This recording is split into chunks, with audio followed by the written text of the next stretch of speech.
Un cordial saludo para todos. Seguimos con nuestra actividad académica diaria, hoy con un tema nuevo. Y entonces hoy vamos a hablar de lesiones preinvasivas de la vulva, ¿correcto? Muy bien, arrancamos. No tengo obviamente conflictos de interés. La neoplasia intraepitelial escamosa de la vulva, pues es una enfermedad que ha aumentado mucho en los últimos años. Básicamente, si ustedes miran las 3 últimas décadas del siglo pasado, pues vamos a ver que se ha ido aumentando la incidencia, sobre todo en mujeres jóvenes. Y una cosa muy importante de la neoplasia intraepitelial vulvar es que es un marcador de enfermedad, es decir, cuando uno encuentra una neoplasia intraepitelial vulvar, hay que buscar que la mitad tienen, 50% tienen otra lesión dentro del canal genital, en cervix, en vagina, en ano, etc. Por eso hay que estar muy pilas con esas cosas. La patología vulvar se nos volvió muy compleja para nosotros los ginecólogos. Es muy probable que por eso sean los dermatólogos los que hayan tenido o comandado durante los últimos años este manejo de las enfermedades. Primero porque son más enfermedades de la piel que cualquier patología ginecológica, entonces realmente, y hay que aceptarlo, los dermatólogos saben más de piel que nosotros y por eso las conferencias de todas estas cosas casi siempre las dan son dermatólogos y algunos dermatólogos se han especializado en vulva, pero muy pocos ginecólogos se han concentrado en estudiar la vulva. Pero la idea es que quitemos un poco el manejo de los dermatólogos porque las pacientes definitivamente nos van a consultar primero a nosotros. Entonces, realmente son difíciles porque adicionalmente ha cambiado muchísimo, muchísimo lo que son la clasificación, ya lo vamos a ver. Hay una gran variabilidad en la forma de presentación clínica, entonces eso dificulta mucho pues tener un patrón estandarizado, como decir una lesión de alto grado en cervix o en vagina, etc. Hay un alto grado de invasión oculta, es decir, uno, aunque no la sospeche, por eso se deben tomar siempre buenas biopsias en estas pacientes porque puede haber una lesión oculta. Y aunque hay muchas opciones de tratamiento, cuando muchas opciones hay es que ninguna es tan buena, ninguna es 100% efectiva. Cuando hay una sola es porque esa ha servido tan bien que nada, no hay que buscar más. Entonces aquí falla mucho porque tiene un alto porcentaje de recurrencias. Todo eso hace que se vuelva una patología muy maluca. Y para que miremos el ejemplo, aquí vemos todas las clasificaciones y los años en que han ido cambiando. Entonces, le cambian nombre, le cambian todo a lo que es la clasificación, pero para hacer un resumen más claro, los que somos más viejitos, pues recordamos la clasificación que se hizo en el 86, que era con la que trabajamos por muchos años, e increíblemente algunos patólogos todavía la usan, que es neoplasia intraepitelial vulvar 1, 2 y 3. Entonces, esto es lo que se llamaría después el BIN usual y el BIN diferenciado. Para el 2004 la clasificación entonces cambió y ya lo vivió, entonces quitaron el BIN1 porque el BIN1 era simplemente una infección por papiloma sin ningún potencial de malignidad y quedó entonces las lesiones intraepiteliales vulvares que son las de alto grado, que sería el BIN usual y el BIN diferenciado. Sin embargo, esta clasificación le agregó una cantidad de cosas que nos enredó mucho y era que era o tipo verrucoso o basaloide, sabiendo que la mayoría la mayoría de esos pacientes tenían un comportamiento como mixto en el patrón clínico, y estos son solo patrones clínicos, pero la gente se enredaba, y adicionalmente eso no cambiaba el manejo, pero vuelvo y digo, la gente que entonces un BIN usual basaloide, entonces todo el mundo se enreda pensando en eso, y eso por eso esta clasificación pues como que no pegó mucho y muchos patólogos siguieron utilizando el BIN1, BIN2 y BIN3. Entonces, discúlpenme, para el año 2012, el grupo LAST, que fue comandado por la doctora Teresa Darratz, adicionalmente quiso cambiar entonces no solo hablar sobre la patología, cómo se reportaban los informes patológicos del cervix, sino que también habló de vagina, vulva y ano. Entonces, quisieron dejarlo todo clasificado en dos lesiones, las lesiones de bajo grado y las lesiones de alto grado. Y esto pues trajo dos preocupaciones grandes. Uno es que esta clasificación pues de entrada desconocía que había otra lesión intraepitelial vulvar de etiología diferente, que era el BIN diferenciado, y lo dejaba sin estar incluido. Y segundo, volvía a darle importancia a lo que es la lesión intraepitelial de bajo grado, haciendo pensar a la gente que eso tiene algún tipo de potencial maligno. Entonces, la Organización Mundial de la Salud en el 2014, 2 años después, lo que hizo fue respetar lo que hizo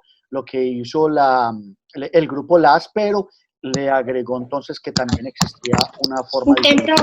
una forma diferenciada. Para el año 2015, al año internacional de patología vulvar, entonces lo que hizo básicamente es respetar lo que hizo el grupo LAS, dejar que habían lesiones intraepiteliales de bajo grado y de alto grado, que era lo que se hablaba como BIN usual, pero no le daban el término de BIN, de neoplasia intraepitelial, sino el término de lesión escamosa. ¿Correcto?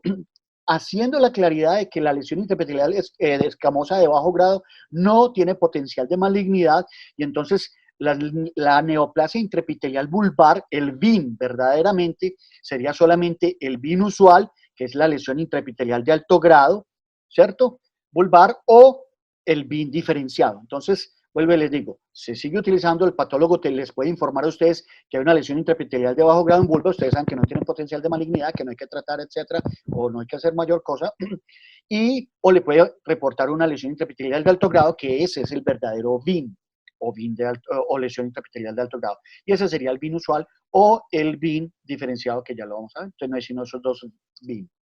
Y obviamente no incluye las enfermedades del melanoma ni el Payet. El Payet es una enfermedad glandular del tejido de las células glandulares en vulva, y el melanoma de las células melanocíticas, entonces tampoco, estas no estarían clasificadas ahí, pero son pues enfermedades un poco más raras. Teniendo así entonces que vamos a tener dos VIN, o sea, dos neoplasias intraepiteliales vulvares diferentes, que son enfermedades totalmente diferentes, pero que ambas pueden llevar a cáncer. El BIN tipo usual, que es mucho más frecuente que el BIN diferenciado. El BIN usual, usualmente da en mujeres más jóvenes, el BIN diferenciado da en mujeres mayores. Esta gráfica quiero es que la memoricen para que el día de mañana sea como una mnemotecnia visual para diferenciar las dos enfermedades. Entonces, el BIN usual no tiene tanto, no aporta tanto o no tiene tanto potencial de volverse cáncer y aporta el 20% de los cánceres vulvares, mientras el BIN diferenciado del 80%, porque la progresión a cáncer es mucho menor en el BIN tipo usual que en el BIN diferenciado. El BIN usual es el que vemos, como les digo, más frecuente en cuanto a aparición y se relaciona con papilomavirus humano. Los más frecuentes son estos, el 16, el 33, 36 y 18. Se relaciona con el hábito de fumar, mientras el BIN diferenciado se asocia a otras enfermedades inflamatorias y crónicas de la vulva específica, o mucho más frecuente, lo que es el líquido escleroso. Obviamente el BIN tipo usual, que es el que se relaciona con PBH, pues obviamente le va a servir la vacuna, mientras al otro no le va a servir la vacuna. Y obviamente al BIN tipo usual, por estar relacionado con papiloma, nos va a servir usar inmunohistoquímica para coloraciones como P16 y KI67, mientras que en el BIN diferenciado, lo único marcador que pudiéramos utilizar sería el P53. Como tal, las enfermedades, y lo vamos a ver, el problema es que no hay un patrón único de manifestación clínica, entonces, pero en términos generales, podemos decir que el BIN usual, el que relaciona con el papiloma, es multicéntrica, multifocal, y podemos asociarlo mentalmente de que el papiloma está en todas partes, mientras el BIN diferenciado usualmente da una lesión única y unifocal. Entonces, esta es como la tablita para usar de mnemotecnia cuando pensemos en estas 12 enfermedades. Cuando digan que un paciente tiene un BIN, de entrada pensar si es un BIN diferenciado o si viene de un BIN tipo usual, porque el manejo, aunque pueda ser similar, pues el enfoque es totalmente diferente.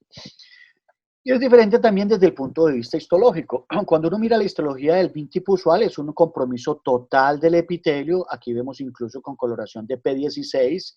Entonces, usted ve lo que es la tipia en todo.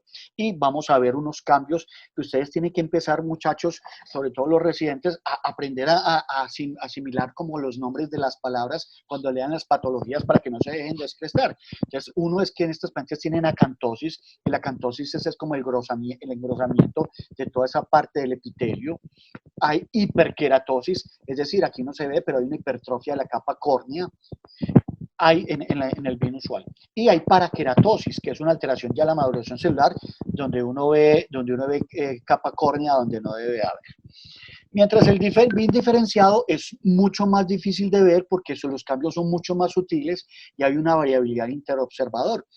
y como les digo, la inmunohistoquímica del P16 y Ki-67 no nos sirve tanto, entonces esta la puede ver cualquier patólogo. Sin embargo, para esta, como los cambios son tan sutiles, pues realmente sugeriría uno que la vea un patólogo o dermatopatólogo para que tenga pues, más especificidad. Se han hablado de 5 cambios más importantes, como les digo, la displasia de la capa basal, no de todo el epitelio como en este. Segundo, hay atipias, hay mitosis atípicas, ¿correcto? Eso ya que habrá en más aumento. Hay disqueratosis, o sea que, como les decía ahora, puede uno ver queratina en las células antes de alcanzar la maduración, y hay elongación como estas papilas que tiene el epitelio y anastomosis de esas papilas, que es lo que caracteriza. Pero eso pues es para que uno vea que el patólogo le puede diferenciar a uno y le dice, ¿esto es un BIN diferenciado o es un BIN tipo usual? El diagnóstico lo hacemos entonces, ¿cómo? Lo de siempre, la clínica básicamente tiene el gran defecto, y es que el 50% de estas pacientes van a ser asintomáticas. Los síntomas importantes son prurito y sensación de masa. Raramente estas lesiones duelen, por eso consultan a veces tardíamente, y la secreción también es muy rara. Lamentablemente, por ahora no se ha encontrado una prueba de tamización o que estos pacientes se deben de hacer una prueba tal, etcétera. No existe. Simplemente lo que se hacemos para el diagnóstico entonces es la inspección visual, y en esto hago énfasis en que el chequeo anual que le hemos insistido tanto a las mujeres, pues miremos bien la vulva. Si uno no tiene un dermatoscopio o un colposcopio, pues puede usar una lupa con buena iluminación, ya las venden muy baratas en Home Center, y uno puede hacer una visión mucho mejor de la vulva. Si uno tiene la posibilidad, como tengo yo, de tener un colposcopio en el mismo consultorio, pues me va a dar una gran ayuda y hacerle una verdadera vulvoscopia. Pero en términos generales no es necesaria hacerlo con colposcopio. La mera inspección visual vamos a encontrar la mayoría de las lesiones. Y por último, obviamente, la biopsia es la que nos va a dar el diagnóstico definitivo, y recordemos que en vulva se debe hacer múltiples biopsias. Me parece importante que sepamos que hacer vulvoscopia no es lo mismo que hacer colposcopia, y esto es para los colposcopistas. Tenemos que diferenciar que son dos procedimientos diferentes. Primero, porque la vulva es un tejido cutáneo, tiene queratina, no es un tejido mucoso. Los altos grados de queratinización y pigmentación le dan su característica particular.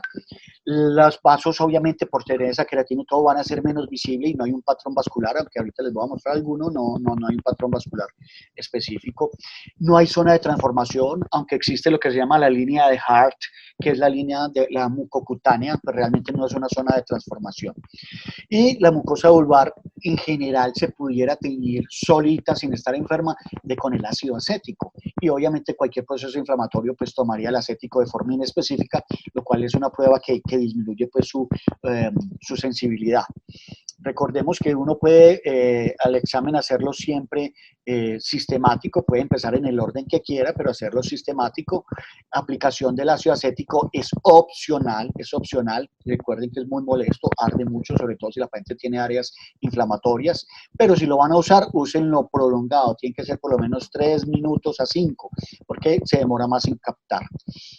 Incluso la Sociedad Internacional de Patología Vulvar dice que no es necesario el uso indiscriminado, o sea, a todas las pacientes no hay que echarles ácido acético, para que no se asusten si ven que uno no le echa a la mayoría de las pacientes el ácido acético.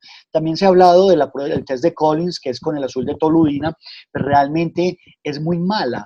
No tiene una buena sensibilidad y especificidad, y aunque está escrita, pues realmente es muy poquita la gente que lo hace. Entonces decíamos que desde el punto de vista ya clínico de la enfermedad, pues realmente vamos a tener dos enfermedades totalmente diferentes. Uno, lo que es la enfermedad, el BIN tipo usual, que básicamente no hay un patrón, como les digo, no hay ningún patrón para los dos, pero en general son lesiones pigmentadas o rojas, son más frecuentes, son más multifocales que las diferenciadas, son sobreelevadas, más sobre áreas mucosas que sobre piel, bien demarcadas, asimétricas, y lo importante es que estas sí se van a asociar a otras lesiones intraepiteliales del canal, y aquí los demás tenemos que buscar. Aquí, uy, perdón, aquí tenemos esta lesión, aquí vemos una lesión. Si la doctora Salamanca está entre el auditorio. Ahorita le pido que me describa unas lesiones porque ella es muy buena descriptora. Doctora Salamanca, ¿está en el auditorio? Bueno, parece que no está. Muy bien. Entonces, en el BIM diferenciado, las placas son más leucoplasias o lesiones blancas sobreelevadas, unifocales. No se asocia tanto a otras enfermedades del canal genital, pero lo que usted sí encuentra muy destacable es que tiene otras enfermedades ya crónicas, es decir, usted ve el líquen escleroso, la atrofia genital y las lesiones percutáneas. Muy bien. Aquí vemos una lesión leucoplásica, ¿cierto? Una paciente con unos cambios atróficos, vamos a ver un poquito más de lesiones. Vemos una lesión eritematosa, una paciente joven. Aquí vemos lesiones múltiples, ¿correcto? Pueden ser de borde definido, leucoplásicas. Aquí vemos una lesión multifocal, ¿cierto? Con algunas, pues obviamente áreas pigmentadas y todo. Aquí otras lesiones. Uno tiene que ir mirando cuál tiene más pigmentación, etcétera, y en estos casos tomar múltiples biopsias y mandarlas por separado. Aquí tenemos otra lesión pigmentada de las pacientes jóvenes, multifocal, más hacia la piel, y esta se ve de entrada, que aunque no se ve muy bien, aquí ya la vamos a ver, pero de entrada uno ve que es una vulva atrófica, se han perdido los labios menores, el capuchón de clítoris casi que se pierde, entonces uno dice que estas pacientes, la enfermedad crónica es como el marcador que le dice a uno, póngale atención, donde hay un epitelio diferente acá para biopsiar, porque puede haber una lesión, o ya esta paciente que está pues mucho más comprometida, ya con lesiones ulcerativas, obviamente como les decía, la atrofia es lo más marcado en estas pacientes y epitelio todo liquenificado. Otra paciente más lesiones, más tipo condilomas planos, que se pigmentan, como vemos acá, multicéntricas. Lo mismo esta paciente con lesiones eritematosas, con lesiones únicas de borde muy definido. Estas pacientes ya uno tiene que empezar a sospechar, obviamente lo que decíamos ahora, de una lesión invasora. Uno puede ver lesiones o puede ver vasos con el filtro, puede uno mirar, pero no hay un patrón específico. Usted puede ver lesiones, las placas blancas con un patrón al fondo donde tiene un patrón punteado o tiene un patrón así como en fibritas pequeñas que hace pues que uno vea la enfermedad asociada del líquen o la atrofia que tienen estas pacientes.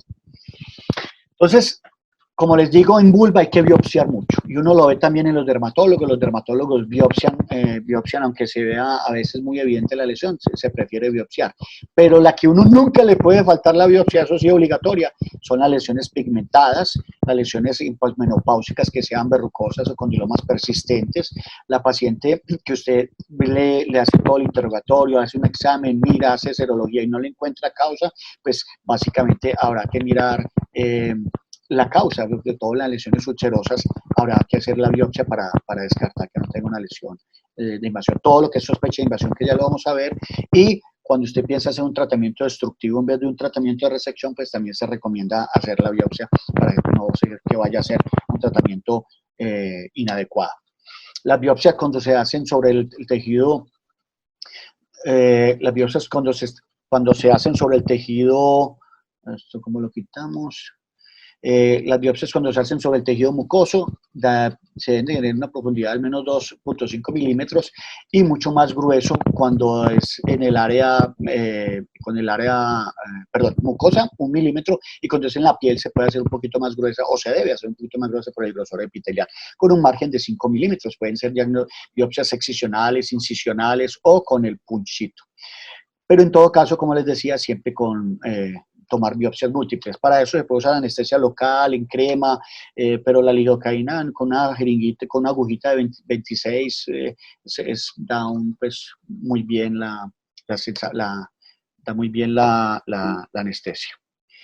Aquí vemos una paciente que me consultó. Esta es una paciente que tenía un cáncer de mama y la habían visto los de mama y la venían siguiendo en los últimos 2 años tomando tamoxifeno y todo, pero nunca nadie la había desvestido y la había mirado por debajo y a la señora le da pena decirlo y apareció con una úlcera. Entonces todas las lesiones ulceradas, nodulares extensas, pacientes que tengan lesiones con necrosis, base indurada, las hiperqueratóxicas, multifocales, con vascularización atípica, crecimiento rápido. Todas esas pacientes, obviamente, hay que pensar que tienen una lesión invasora y hay que tomarle la biopsia. La biopsia podemos hacer entonces la hemostasia, como decíamos, con un poquito de Monse. El Monse quema mucho, mucho cuidado. Entonces es simplemente con un copito, una mini aplicacioncita. Sutura absorbible preferible para las incisiones, cuando es incisional o excisional. Y obviamente cuando hacemos vulvoscopia, les pido el favor a los colegas que están haciendo patología cervical, hombre, ya no es hora de hacer mamarrachos. Es hora de dejar registrado en fotos verdaderas de las pacientes donde podamos ver una evolución adecuada. Los mamarrachitos que cada uno se cree, pues creemos que somos buenos dibujantes, yo pienso que ya tenemos que dejar de lado esas cosas y siempre pedir una colpofotografía. Y las biopsias deben ser múltiples, entonces, sin mandar por separados. Una advertencia muy importante es que las biopsias no deberían ser con la pinza de biopsia de cervix normal. ¿Por qué? Porque eso lo que hace es formar como una U del tejido y uno la echa ahí mismo en el frasco sin hacerle nada, sin desdoblarla ni nada, y al hacerle los cortes puede quedar solamente haciéndole sobre el epitelio y no queda atravesada el corte y se malinterpreta por el patólogo. Entonces, lo ideal es el punch con un movimiento hacia arriba, hacia abajo y se suelta solito, no hay que pasar tijera. Esos punch desechables son a 6.000 pesitos, son muy fáciles de manejar, queda la muestrica aquí en el borde, da la profundidad que exacta. Entonces, compren una colita de esas, se infiltra un poquito y queda perfectamente estudiada la paciente. Ya en cuanto a tratamiento, entonces, les voy a dejar después acuerden que yo les voy a ir subiendo todos estos en los links. Después les comparto en Dropbox todo lo que son estas presentaciones de estas charlas, pero denme un tiempito que todavía no he tenido para organizarlas. Pero este articulito es una revisión del 2016 actualizada al 2019 de la ASSP, donde habla sobre neoplasia intraepitelial vulvar y básicamente, fuera de todo lo que vamos a decir, pues lo que vamos a decir enseguida, pues hace un énfasis especial en la vacunación. Recordemos que la mayoría de las pacientes de VIN son VIN tipo usual, entonces son las que se benefician de usar la vacuna contra el papiloma. Los objetivos del tratamiento de estas pacientes pues son varios. Uno, evaluar y prevenir la progresión a invasión. Segundo, curar o por lo menos mejorar los síntomas. Muchas ya vienen en una fase muy severa, no solo el VIN, sino la enfermedad asociada previa. Evitar las recidivas que son muy altas, ya las vamos a ver, y preservar la anatomía y la función vulvar. Recordemos que las señoras hoy en día tienen sexualidad hasta muy tarde, pues debemos tratar de preservarle y no ser muy mutilantes a la hora del tratamiento. El tratamiento lo vamos a escoger de acuerdo a muchos factores, tanto de la paciente como de la lesión en sí misma. Muy importantes son la edad, las enfermedades asociadas, posibilidad de llevar anestesia o no llevar anestesia, etcétera, y las consideraciones de la lesión no es lo mismo el tipo usual que el diferenciado. Recordemos que el diferenciado es un poco más agresivo, por decirlo así, tiene mayor riesgo de invasión. Entonces, todos los que tengan, si tienen riesgo de invasión, si el tamaño es muy grande, si es multifocal, y el compromiso de la mucosa, etcétera, uno mira todo eso para poder tomar la decisión. Les voy a dejar también las guías de la Asociación Española que habla específicamente sobre el manejo de la neoplasia intraepitelial vulvar, que me parece que todas las que uno ve son como las mejorcitas. Están estos algoritmos que son muy buenos. Y básicamente es que para el BIM diferenciado, lo más importante es hacer excisión. No hay más. Excisión, hay que hacer una resección por el riesgo de invasión. Para el paciente con infección de alto grado escamosa, que es el BIM tipo común, básicamente también está como primera opción los tratamientos excisionales. Sin embargo, en estas pacientes pudiera uno, sobre todo en algunas pacientes con enfermedades muy localizadas, pues hacer un tratamiento tópico y destruirlo con cualquier cosa. Está descrito todo lo que ustedes quieran, el láser, la radiofrecuencia, con calor, con frío, con imiquimod, aunque es off-label, o sea, no está autorizado por la FDA para esa patología, realmente se ha usado y hay mucho descrito. y el 5-fluoracilo, que también es out-label, pero realmente hay que tener mucho cuidado porque estas en México tienen muy buena experiencia con esto. Nosotros aquí yo alcancé a ver muchas úlceras y unas lesiones gigantes en vulva porque no se aplicaban adecuadamente, pero esto quema demasiado. Y hay ya tratamientos combinados. Hoy en día quiero hablarles un poquito de la terapia fotodinámica, que es lo que nos viene a futuro. La terapia fotodinámica, les quiero decir dos palabritas porque tuve una experiencia muy interesante hace poco. Se ha hablado de los tratamientos combinados de imiquimod, luego seguido de la vacunación terapéutica contra el papiloma, pero como les digo, todo esto van a encontrar estudios, falta un poco de evidencia, lo que sí es que si alguno se decide hacer esto, pues hay que hacer un seguimiento muy especial a las pacientes porque obviamente van a tener más riesgo de recidiva. Por eso en general, para todas las lesiones intraepiteliales vulvares, lo que preferimos son los tratamientos de excisión desde que se pueda. Les comparto esto. Esta es la doctora Eva Ramón. Es una doctora con quien tuve la oportunidad de pasar toda una tarde entrevistándola hace poco en México, que estuve hace mes y medio. Es una doctora muy preparada, no es ginecóloga, ella es química farmacéutica inicial, pero tiene doctorados en los doctorados. Es una mujer supremamente interesante y viene trabajando desde hace muchos días con una cosa que se llama la terapia fotodinámica, que me interesó muchísimo y que espero poder compartir con ella algún trabajito nuestro con ella para hacer un estudio multicéntrico. Pero la idea es lo siguiente, la terapia fotodinámica. Ella viene trabajando, la terapia fotodinámica es poner una sustancia que hace que se aplica una sustancia sobre el tejido. Eso hace que la célula se sensibilice a la luz, o sea, que se vuelva más fototóxica, que la dañe más la luz. Entonces ese fotosensibilizador, luego usted le aplica una luz y ya produce una cantidad de reacciones de oxígeno, de radicales libres, etcétera, que hacen, que dañan la célula. Entonces, eso es un principio. Eso se viene usando, les cuento que hay desde los papiros egipcios, se viene usando. O sea, la terapia con luz no es una cosa nueva y es científica. Esto no es medicina folclórica. La doctora es supremamente preparada, me parece una mujer increíblemente interesante. Entonces lo que están haciendo ellos es que ven el cervix, ven la lesión del cervix, le aplican este ácido 5-aminolevolínico en crema, que al principio lo usaban al 6, ahora lo están usando al 12%, la aplican sobre la vagina, lo dejan alrededor de unas 4 horas y luego le aplican un láser que básicamente se trabaja, pueden ser pues varios tipos, pero en general a las 630 o 635 nanómetros y se aplica una dosis más o menos de 200 joules por centímetro cuadrado. Luz, no es un láser como el que tenemos en mente que quema cuando uno está cortando, o los láseres que tenemos para estética vaginal y para otras cosas que sí queman. No, esto es una luz, es como una lámpara que se pone ahí, solo que es luz de láser. Y se hacen varias aplicaciones, entonces lo que está estudiando la doctora es la respuesta tanto en papiloma como en las lesiones intraepiteliales del cervix. Por ahora ella no ha empezado a estudiar la vagina, la vulva, perdón, ya ese fue uno de mis principales intereses que quiero trabajar con ella, pero básicamente es esto es lo que ha encontrado. Han ensayado varias dosis, 3 radiaciones cada 48 horas o 2, una cada mes, y esta es la respuesta que ha obtenido. Cuando tienen infección por papiloma, ella ha logrado curar el papiloma en el 100% de los casos. Cuando la paciente tiene un NIC1, no se curan tanto, pero sí es una notoria mejoría pues, de los pacientes. Como principios generales de los tratamientos en la neoplasia intraepitelial vulvar, tenemos entonces que recurre más las lesiones múltiples.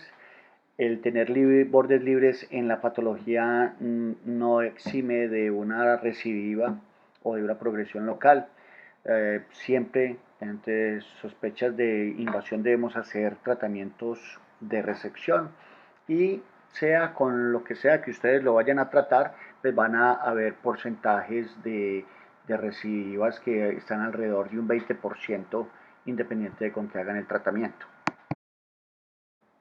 Por eso también, independiente del tratamiento que hagamos, el seguimiento debe ser permanente en estas pacientes. Al principio se recomienda cada 6 meses, excepción hecha que el paciente sea inmunodeprimido. En esas pacientes hay que hacerlas mucho más seguidas y se recomienda por 10 años, dicen algunos. pero otros incluso recomiendan seguimiento toda la vida de estas pacientes, como les digo, por el riesgo de recidiva. Bueno, creo que es todo lo que tenemos para decir por ahora. Muchísimas gracias por su atención y nos vemos mañana.